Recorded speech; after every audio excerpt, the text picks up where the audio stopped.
Steno Wale Babu welcomes you. Shorthand dictations in male and female voice from all sources like magazines, speeches, and editorials at various speeds up to 120 WPM for various departments like SSC, DSSB, CRPF, Delhi Police, etc. Please like, share, and subscribe the channel. Thank you. Exercise number 23.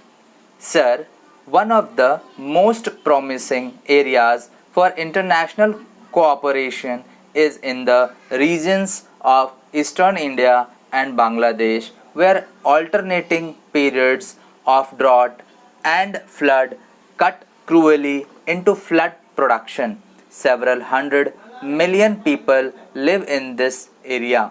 They happen to be citizens of India, Bangladesh, and Nepal, but they are also citizens of the global community, and the global community has a stake in ensuring that their needs are met. Great progress has already been made in resolving water questions, and we are prepared to give our support when the regional states request a study that will design how the international community, in cooperation with the nations of South Asia, can help the peoples of this region to use water from the rivers and the mountains to achieve the productivity that is inherent in the land and its people. Sustained economic growth requires a strong base in energy as well as in agriculture. Energy is a serious problem in both our countries, for both of us import oil at levels that can threaten our economic health and expose us to danger if supplies are interrupted. American firms are already working with Indians in developing the oil producing area of the shores near Mumbai. We also have a long record of cooperation in the development of nuclear power, another important element on India's energy plans. I hope that our work together will continue in this field as well.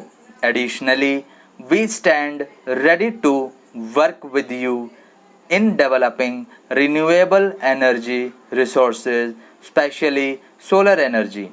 Active cooperation in this area could be of enormous help to both our countries. There is no shortage of sunlight in India, and the lack of a massive existing infrastructure tied to fossil fuel use will make the application of solar and solar related energy vastly rise here than it will be in my country. Moreover, the inherently decentralized nature of solar energy makes it ideal as a complement to your government's stress on development self-reliant villages and communities. With adequate energy and engineering applied to the use of existing land resources, potential gains in agricultural productivity will also greatly enhanced.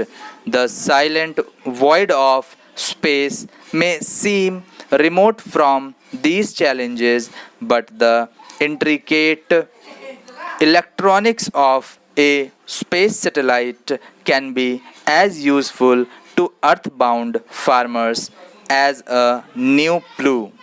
The Indian and American governments will tomorrow exchange diplomatic notes confirming their programs.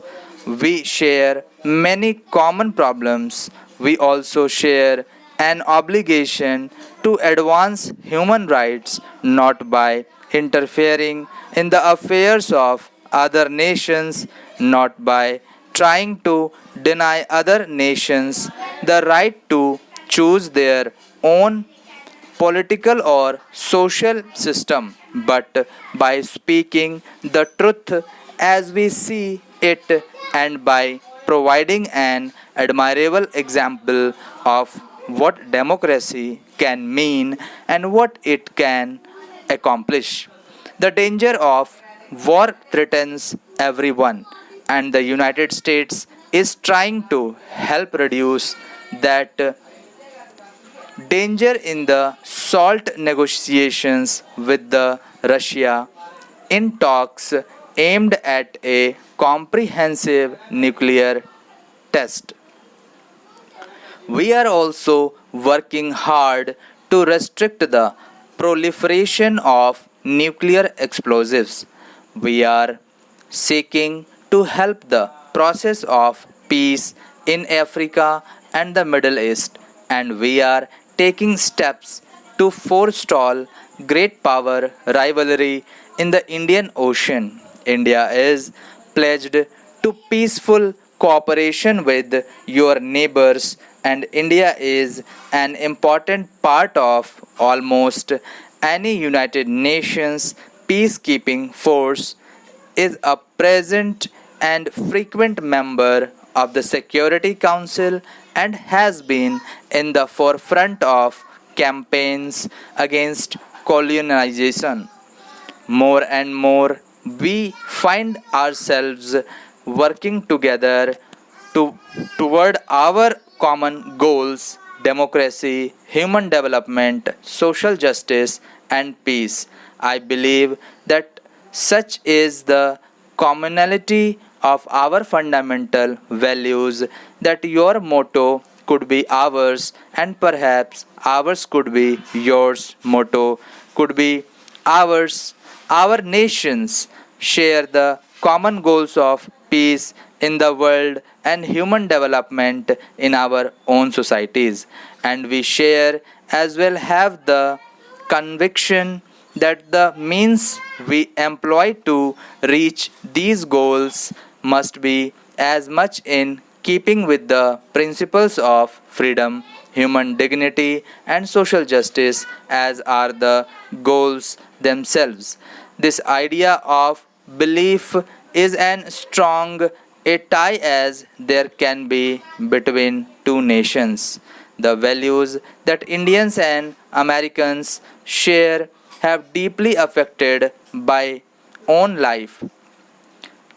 I come to you as a national leader in the hope that my visit will mark a new and higher stage in the steadily improving relations between our two countries.